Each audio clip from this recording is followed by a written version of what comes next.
जमा हुआ भेड़िया, अगर चलो नहीं तो जम जाओगे। जरा सोचो, एक ऐसा गांव जहां तापमान -71.2 डिग्री सेल्सियस तक गिर जाता है। यहाँ पर यदि आपने थोड़ा समय ज्यादा बाहर बिताया तो शरीर पर फ्रॉस्ट बाइट हो सकता है, हाथ पैर खो सकते हैं या फिर जान भी जा सकती है। क्या फ्रॉस्ट बाइट है? सिर्फ 15 मिनट से थोड़ा ज्यादा बाहर रहने पर मेरी नाक पूरी तरह से सफेद पड़ गई। शरीर के सेल्स के अंदर बर्फ के क्रिस्टल बनने लगे और टिश्यू मरने लगे। अगर मैं 5 मिनट और बाहर रुक जाता तो मेरी नाक को परमानेंट टिश्यू डैमेज हो जाता। जब लोग बाहर सांस लेते हैं तो ऐसा लगता है जैसे सूखी घास की सरसराहट सुनाई दे रही हो। वो आवाज होती है गर्म सांस के बर्फ को क्रिस्टल में बदलने की। मैं धरती की सबसे ठंडी बसी हुई जगह पर हूँ, साल के सबसे ठंडे मौसम में। ये ओमिक्रॉन है। जिंदगी बचाने के लिए मैं 20 से ज्यादा कपड़ों की परतें पहने हुए हूँ, जिनका वजन करीब 14 किलो है। 30 डिग्री सेल्सियस गर्म घर से बाहर कदम रखते ही तापमान में 100 डिग्री से भी ज्यादा गिरावट होती है। इसलिए मैं हाथों में दस्ताने, पैर में बूट, पैंट और कोट पहनता हूँ जो रेनडियर की खाल से बने हैं। और ये भी काफी नहीं होता। अब मैं तुम्हें दिखाने वाला हूँ कि जब बाहर जाना ही जिंदगी की लड़ाई बन जाए तो कैसा महसूस होता है। जैसे ही बाहर निकलते हैं कुछ ही सेकंड्स में पलकें बर्फ से जमने लगती हैं और स्किन में चुभन सी होने लगती है। पूरा गांव ऐसा लगता है जैसे सबने छोड़ दिया हो। मेरी उंगली की टिप ठंड से जल गई। ठंड सिर्फ लोगों और जंगली जानवरों को ही नहीं पकड़ती, ये हर चीज को ठप कर देती है। फोन काम करना बंद कर देते हैं या सीधे बंद हो जाते हैं। बाहर खड़ी कारें कुछ घंटों में पूरी तरह जम जाती हैं। जमीन हमेशा जमी रहती है, इसलिए यहाँ कोई फल या सब्जी नहीं उगती। हमने मॉस्को से फ्लाइट लेकर पूर्व की तरफ 7 घंटे उड़ान भरी और यकुत्स्क पहुँचे। वहाँ से फिर करीब 18 घंटे और 900 किलोमीटर का रोड ट्रिप किया। अब रात के 2 बजे हैं और हम आखिरकार दुनिया के सबसे ठंडे गांव पहुंच गए। थर्मामीटर -60.5 डिग्री सेल्सियस दिखा रहा है। जब हमने कार से बाहर कदम रखा ऐसा लगा जैसे किसी दूसरे ग्रह पर आ गए हों। नाक के अंदर बाल जम गए थे और हर सांस के साथ वो चुभने लगे। यहाँ की सूखी हवा इतनी तेज है कि हमें लगातार खांसी आने लगी। ओमिक्रॉन में करीब 800 लोग रहते हैं जो 1.5 स्क्वायर किलोमीटर के इलाके में फैले हुए हैं। यहाँ बाहर किसी और को देखना लगभग नामुमकिन है, जैसे मानो इस जगह पर वक्त ही थम गया हो। बहुत ज्यादा ठंड है। हम करीब 15 मिनट से बाहर चल रहे हैं। जैसे कि आप देख सकते हैं मेरे दोस्त की पलकों पर बर्फ जमी हुई है, उसकी ऊपरी होंठ पर भी बर्फ की बूंदें दिख रही हैं। इस इलाके में जमीन पूरे साल जमी रहती है। ओमिक्रॉन हमारा इलाका जो पहाड़ों से घिरा हुआ है, यहाँ ठंड इतनी भयानक होती है कि तापमान -63 डिग्री सेल्सियस या यहाँ तक कि -64 डिग्री सेल्सियस तक गिर जाता है। चूँकि ओमिक्रॉन एक घाटी में बसा है तो यहाँ हवा भी नहीं चलती, ठंड बस बैठ जाती है और रुकी रहती है। इस जमी हुई जमीन की परत को परमाफ्रॉस्ट कहते हैं, जो सैकड़ों मीटर गहरी हो सकती है। इस जानलेवा ठंड से बचने के लिए गाँव वालों ने एक सेंट्रल हीटिंग सिस्टम बनाया है। एक कोयले से चलने वाला बॉयलर पाइप्स के जरिए ज्यादातर घरों तक गर्मी पहुंचाता है। ये सिस्टम हर वक्त चलते रहना चाहिए। अगर थोड़ी देर भी बंद हो जाए तो सबकी जान खतरे में आ सकती है। यहाँ के घर अंदर से आम गांव के घरों से बिल्कुल अलग होते हैं। सेंट्रल बॉयलर से जुड़े हीटिंग पाइप्स हर कमरे से होकर गुजरते हैं ताकि घर गर्म रह सके। जमी हुई जमीन पर घर बनाने के लिए पहले मोटी लकड़ी की बीम बिछाई जाती है ताकि एक फ्लैट बेस मिल सके। फिर उस पर मेन लकड़ियां लगाई जाती हैं। उसके बाद 30 सेंटीमीटर मोटा सा फ्लोर बिछाया जाता है। फिर इंसुलेशन और लास्ट में फिनिशिंग फ्लोर आता है। हर दीवार 7 लेयर से बनी होती है। बाहर लकड़ी, फिर मेन इंसुलेशन के लिए बेसाल्ट फूल, इसके बाद प्लास्टर, जाली, फोम इंसुलेशन, फिर एक और प्लास्टर की परत और आखिर में अंदर की तरफ लकड़ी का पैनल। खिड़कियाँ ट्रिपल ग्लेज्ड होती है जो इस हड्डी जमा देने वाली ठंड के खिलाफ एक मजबूत ढाल बनाती है। अटारी को भूसे और मिट्टी से इंसुलेट किया गया है। इन सब के साथ एक स्टोव या हीटिंग सिस्टम मिलकर घर को पूरी तरह से गर्म रखता है। लगभग हर घर में एंट्रेंस रूम को जानबूझकर बिना हीटिंग के छोड़ा जाता है। हम अपने घर के सामने वाले कमरे में सब कुछ फ्रीज करके रखते हैं। देखो ये फ्रिज, ये नेचुरल फ्रिज है। यहाँ मैंने दूध और मीट फ्रीज करके रखा है। सब कुछ ठंड में ही स्टोर होता है। जैसा आप देख सकते हैं घर के एंट्री वाले पहले 2 कमरे स्टोरेज और फ्रिज की तरह इस्तेमाल होते हैं। ये बिना गर्मी वाले कमरे ठंड के खिलाफ एक बफर की तरह भी काम करते हैं। कमरे के अंदर खासकर छत पर आप बर्फ और बर्फ के क्रिस्टल साफ देख सकते हैं। ओमिक्रॉन में दिन जल्दी शुरू हो जाता है। ये जो कि इस वक्त तक अपने बाड़े में पहुंच चुकी होती है। यहाँ के पशुपालक गाय के थन पर कपड़ा लपेटते हैं ताकि वो नाजुक हिस्सा फ्रॉस्ट बाइट से बचा रहे और साफ भी रहे। अब ठंड जमने का खतरा नहीं रहता, लेकिन जैसे ही दूध निकलना शुरू होता है हमें बहुत सावधानी रखनी पड़ती है। ओमेकन की इस एक्सट्रीम ठंड की वजह से किसी भी घर में पानी की पाइपलाइन नहीं जाती है, क्योंकि वो तुरंत जम जाएगी। गायों को हर सुबह बाहर इस ठंड में निकलना पड़ता है और नदी तक जाना पड़ता है पानी पीने के लिए। एक एक करके सब गाय बर्फ से भरे इस बर्फीले नर्क में उतरती हैं। तेजी से चलती हैं क्योंकि उन्हें पता होता है कि बहुत देर बाहर रुकना जानलेवा हो सकता है। उनके बाल कुछ ही सेकंड्स में बर्फ से जम जाते हैं। नदी का ये हिस्सा जमा नहीं है क्योंकि यहाँ पहाड़ से सीधा ताज़ा पानी आता है। जमीन के नीचे से निकलने वाला स्प्रिंग वाटर भी इसी नदी से मिलता है और यही हिस्सा बर्फ से नहीं जमता। फिर अचानक मेरा पूरा चेहरा सुन्न हो गया। बाएं गाल की मसल बिल्कुल नहीं हिल रही थी। ऐसा लग रहा था जैसे चेहरा पैरालाइज हो गया हो। जब मेरी नाक जमने लगी तो ये टोकियो ने फौरन देख लिया। क्या फ्रॉस्ट बाइट है? ठंड की वजह से ब्लड वेसल्स सिकुड़ जाती है, जिससे ब्लड सर्कुलेशन कम होने लगता है। जब शरीर के अंदर गर्मी नहीं रहती तो हर सेल के अंदर मौजूद पानी बर्फ बन जाता है और वो बर्फ के क्रिस्टल सेल्स को फाड़ देते हैं। इससे तेज चुभन होती है और टिश्यू मरने लगते हैं। तुम्हें अपना चेहरा ढक लेना चाहिए, ऐसे चलते वक्त मुंह ढक कर चलो। ध्यान रखना वरना ये काला पड़ सकता है। लेकिन जैसे जैसे डॉक्यूमेंट्री आगे बढ़ती गई और तापमान और भी नीचे गिरने लगा, हम अपनी लिमिट्स को पुश कर रहे थे ताकि आपको दिखा सके कि यहाँ जिंदा रहने के लिए असल में क्या क्या करना पड़ता है। अब इस पॉइंट के बाद डॉक्यूमेंट्री शूट खत्म होने तक मैं एक बार में 10 मिनट से ज्यादा बाहर नहीं रह सकता, वरना मेरी नाक जो पहले ही फ्रॉस्टबाइट का शिकार हो चुकी है वो और खराब हो जाएगी। ये है इलाज, ये एलोवेरा और सिर्फ अल्कोहल है। इसे ऐसे भिगोकर उस हिस्से पर लगाओ जो जम गया है, और हाँ, उसे रगड़ना नहीं, वरना वेसल्स और कैपिलरीज को नुकसान पहुंच सकता है और जख्म बन सकते हैं। फिर येवडोकिया ने अपने राज के काम की शुरुआत की। आंगन में धुले हुए कपड़े टांग कर सिर्फ कुछ ही मिनटों में वो कपड़े पूरी तरह से जमकर सख्त हो गए। उसके सारे कपड़े एकदम जम चुके हैं। मेरे हाथ भी अब जमने लगे हैं।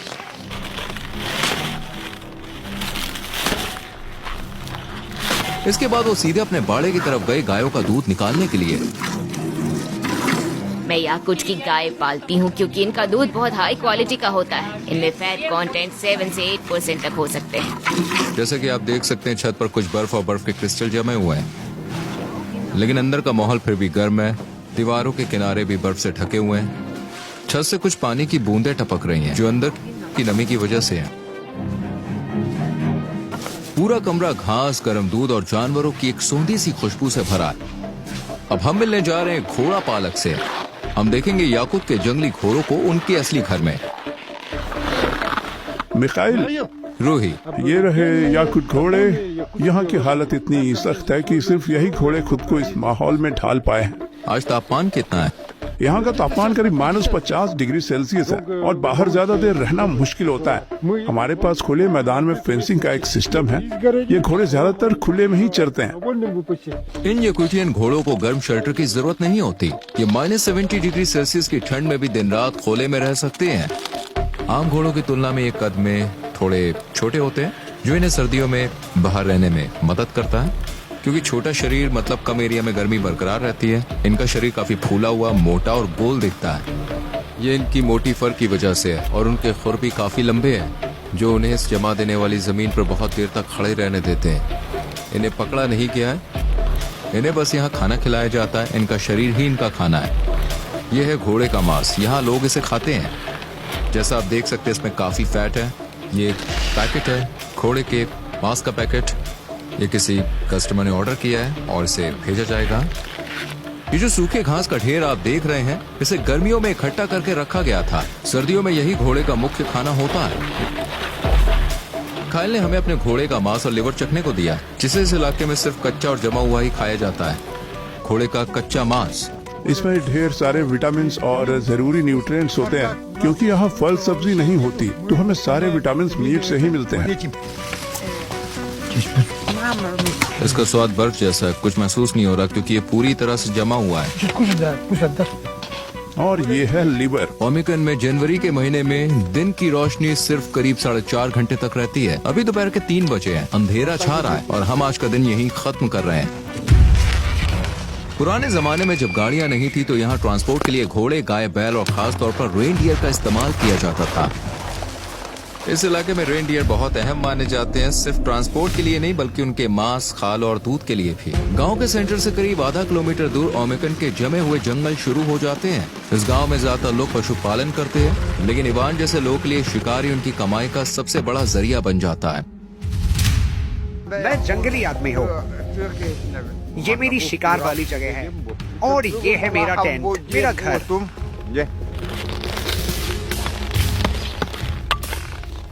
वो अभी आग जला रहा है, हमें इस आग की जरूरत है क्योंकि यहाँ बहुत ज्यादा ठंड है।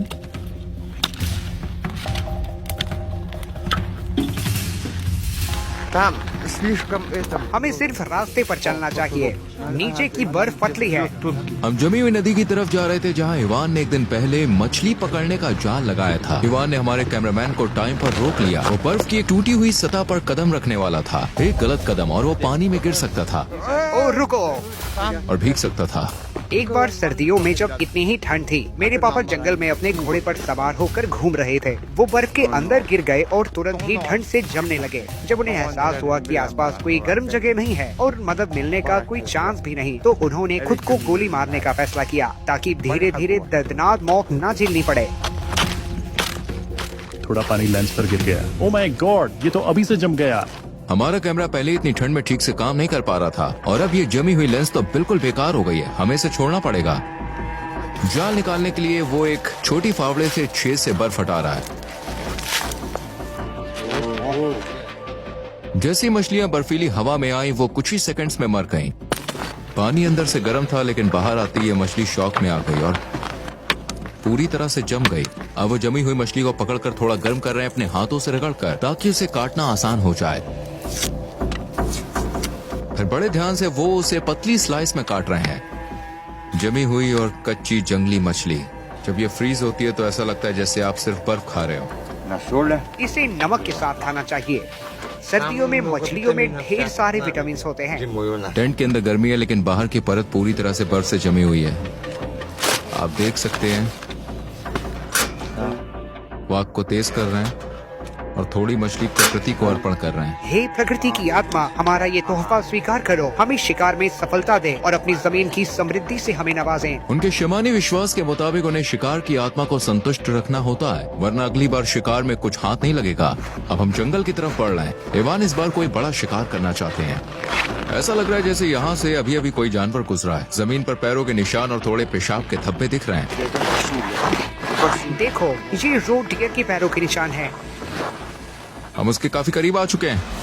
क्योंकि मैं 10 मिनट से ज्यादा वक्त तक बाहर ठंड में खड़ा रहा, मेरी नाक फिर से सुन्न होने लगी। अब मुझे और सावधान रहना पड़ेगा। मुझे अपनी नाक महसूस ही नहीं हो रही है। ओके, उस तरफ से वो भागते हुए जंगल की ओर गया था। ओके। मैं जाल वहीं लगाऊंगा। उन्हें उम्मीद है कि कोई बड़ा जानवर इसमें फंसेगा। शिकारी को पता है कि जानवर हर दिन एक ही रास्ते पर चलता है, इसलिए वो उसी रास्ते पर जाल बिछा रहे हैं।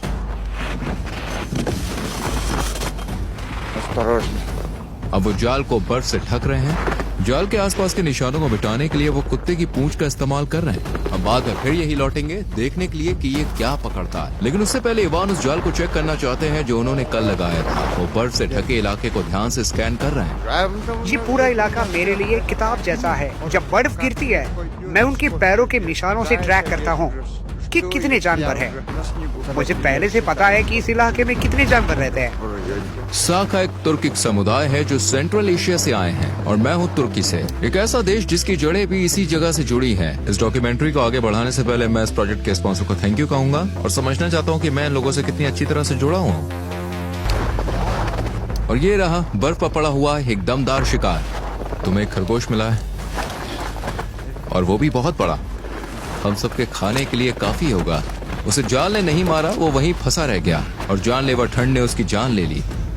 तो यहाँ प्रकृति कोई मजाक नहीं करती। ये जाल उस जाल से छोटा है जो हमने आज लगाया था। अब देखना है कि अगली बार क्या फंसता है। लेकिन फिलहाल आज रात आग पर मीट पकेगा।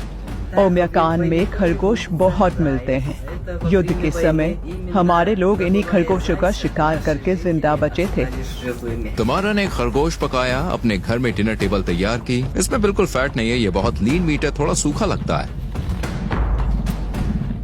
आगे आने वाले कुछ सीन शूट करना हमारे लिए सबसे मुश्किल था, लेकिन द ओलेंगोव्स की मदद से, जो रूरल रशिया पर यूट्यूब का सबसे बड़ा चैनल है, हम ये सब शूट कर पाए। सुबह की पहली रोशनी में हमें घर के पास कुछ ऐसा दिखा जिसकी उम्मीद नहीं थी। एक विशाल सांप की मूर्ति जो पूरी की पूरी गाय के गोबर से बनी हुई है। उसका वजन 360 किलो से भी ज्यादा है और इसे एक लोकल किसान ने बनाया है। यहाँ का सब जीरो क्लाइमेट पानी की पाइपलाइन को भी चलने नहीं देता। अगर पाइप लगाए जाए तो उसके अंदर का पानी तुरंत जम जाएगा। इसलिए लोग अपनी जरूरतें ऐसे पूरी करते हैं, जैसे हाथ धोने के लिए टैंकों में पहले से स्टोर किया गया पानी इस्तेमाल करना। हमारा सिंक काफी पुराना है।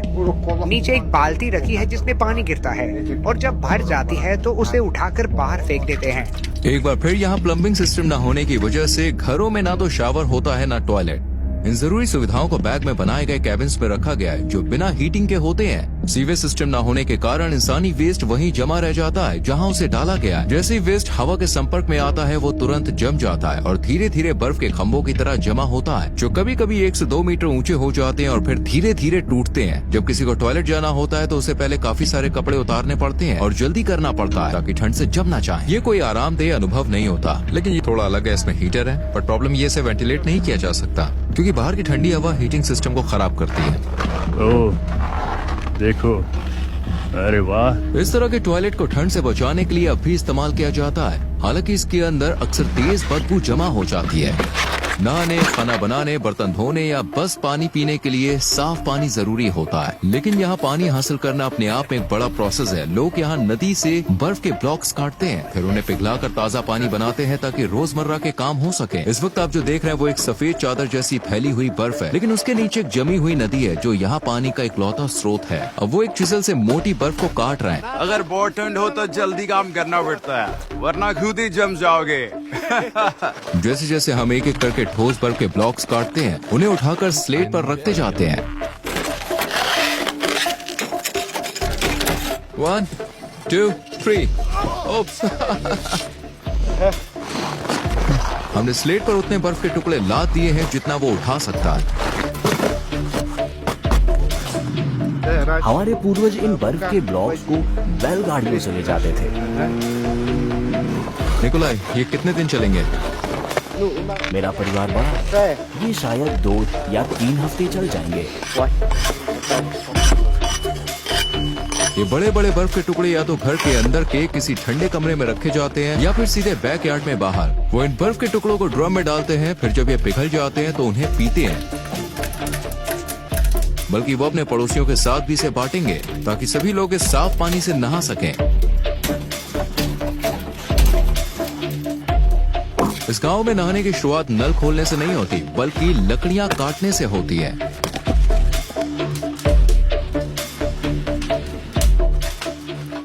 अब वो निकोलाई से लिया गया एक बर्फ का टुकड़ा उठा रहा है और उसे अंदर ला रहा है। हमारे दादा दादी तो 2-2 घंटे तक नहाते हैं। हम आमतौर पर 1.5 घंटे तक नहाते हैं। और तुम्हें अपना नहाना पूरा करने में कितना टाइम लग जाता है? पूरा प्रोसेस लगभग 4 से 5 घंटे लेता है। हम हफ्ते में 1 बार नहाते हैं, शनिवार या रविवार को। अगला स्टेप है जमी हुई शैम्पू की बोतल को स्टोव के पास गर्म करके लिक्विड बनाना। नहाते वक्त ये लोग लोटे से खुद पर पानी डालते हैं। जब नहाना खत्म होता है तो ये फटाफट कपड़े पहनते हैं क्योंकि अब इन्हें 60 डिग्री से बाहर -54 डिग्री सेल्सियस में निकलना है, यानी कुल 114 डिग्री का फर्क। सप्ताह का नहाने का रिचुअल खत्म होने के बाद अगली सुबह जल्दी शुरू होती है। सुबह 7:30 बजे बच्चे एक हड्डी जमा देने वाली ठंडी सुबह में उठते हैं। बाहर अब भी अंधेरा है। घर के अंदर लगे सिंपल वाटर टैंक की मदद से घर की गर्माहट में बच्चे अपना चेहरा धोते हैं और ब्रश करते हैं, लेकिन बाकी जरूरतों के लिए अभी भी उन्हें बाहर वाले टॉयलेट का ही इस्तेमाल करना पड़ता है। जोएना अपनी बेटियों को स्कूल के लिए तैयार करने में मदद करती है। बच्चे कई लेयर के कपड़े पहनते हैं ताकि बाहर के सफर में ठंड से बचे रह सकें।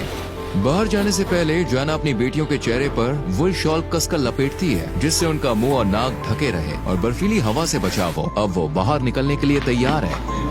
स्कूल तक का रास्ता लगभग आधा किलोमीटर है। हर सर्द सुबह निकोलाई अपनी बेटियों को लेकर निकलते हैं। ओमेकॉन में स्कूल तब तक खुला रहता है जब तक तापमान -55 डिग्री सेल्सियस से नीचे नहीं चला जाता। उससे नीचे जाना बाहर निकलने के लिए बहुत खतरनाक हो जाता है। आज थर्मामीटर -54 डिग्री सेल्सियस दिखा रहा है। जैसे ही बच्चे स्कूल पहुंचते हैं, दूसरी तरफ इवान जैसे लोग की जिंदगी हर दिन सर्वाइवल और शिकार के इर्द गिर्द घूमती है। हिवान के पास यहाँ कई जानवर हैं। यहाँ तक कि उसके पास एक जमा हुआ भेड़िया भी है। उसने इस भेड़ियों को सुबह होने से पहले यानी करीब 2 घंटे पहले हमारे साथ मिलकर लगाए गए जाल में पकड़ा। भेड़िया जाल में फंसा था और ठंड की वजह से मर गया क्योंकि वो हिल नहीं पाया। ठंड में अगर हिलते नहीं हो तो मर जाते हो। ये नर भेड़िया है। अब हिवान इसकी खाल बेचेगा और इसके मांस का इस्तेमाल करके नया जाल लगाएगा जिससे वो भालू का शिकार करेगा। वो हमें अपने शिकार का कलेक्शन दिखा रहा है। ये उन लोमड़ियों की खालियां हैं जिन्होंने उन्हें पूरी सर्दी ट्रैक किया और पकड़ा। इसकी फर कितनी मोटी थी, ये तो पूरा बड़ा भालू था। इन भालुओं को मारना पड़ा क्योंकि ये मेरे जानवरों पर बार बार हमला करते थे। हर साल ये मेरी जमीन पर आ जाते हैं और हर बार इनकी संख्या बढ़ती जा रही है। ओमिक्रॉन की ठंड इतना है कि सबसे मजबूत गाड़ियां भी फेल हो जाती हैं अगर उन्हें सही तरीके से तैयार ना किया जाए। अगर कोई गाड़ी कुछ घंटे तक बिना इंजन चलाए बाहर रह जाए तो वो पूरी तरह से जम जाती है और बिना पूरी तरह डिफ्रॉस्ट किए चालू नहीं होती। अपनी कार को डिफ्रॉस्ट कैसे करोगे? हम जेट हीटर यूज करेंगे। हमें नहीं पता कि स्टार्ट होगा या नहीं। हर हिस्सा कड़क बर्फ में जम चुका है। मेटल, फ्यूल, तेल, यहाँ तक कि बैटरी भी। वो सबसे पहले कार पर जमी मोटी बर्फ को ब्रश से साफ कर रहे हैं। टायर एकदम पत्थर जैसा सख्त हो गया है। बाहर का तापमान -56 डिग्री सेल्सियस था। टायर पंक्चर नहीं हुआ है, बल्कि इतनी ज्यादा ठंड में अंदर की हवा सिकुड़ जाती है जिससे टायर पिचक जाता है। ये लोग इस सेटअप को इंस्टॉल कर रहे हैं ताकि गाड़ी को गर्म किया जा सके। हम इसे पूरी तरह से बंद करने की कोशिश करते हैं ताकि जो गर्म हवा अंदर है वो बाहर न निकले।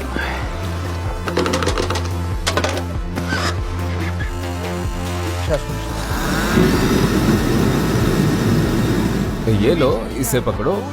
बाहर बहुत ठंड है।